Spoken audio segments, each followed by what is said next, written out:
A reading from the Acts of the Apostles. The angel of the Lord spoke to Philip, "Get up and head south on the road that goes down from Jerusalem to Gaza, the desert route." So he got up and set out. Now there was an Ethiopian eunuch, a court official of the Candace, that is, the queen of the Ethiopians, in charge of her entire treasury, who had come to Jerusalem to worship and was returning home. Seated in his chariot, he was reading the prophet Isaiah. The Spirit said to Philip, "Go up and join with that chariot." Philip ran up and heard him reading Isaiah the prophet and said, "Do you understand what you are reading?"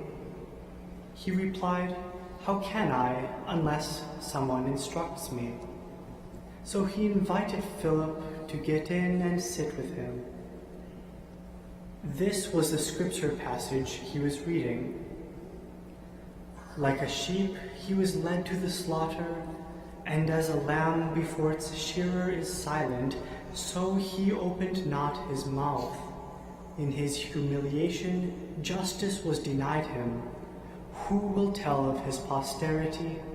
For his life is taken from the earth. Then the eunuch said to Philip in reply, "I beg you, about whom is the prophet saying this? About himself or about someone else?" Then Philip opened his mouth, and beginning with this scripture, he proclaimed Jesus to him. As they traveled along the road, they came to some water, and the eunuch said, "Look, there is water. What is to prevent my being baptized?" Then he ordered the chariot to stop, and Philip and the eunuch both went down into the water, and he baptized him. When they came out of the water, the Spirit of the Lord snatched Philip away, and the eunuch saw him no more, but continued on his way rejoicing. Philip came to Azotus and went about proclaiming the good news to all the towns until he reached Caesarea. The word of the Lord.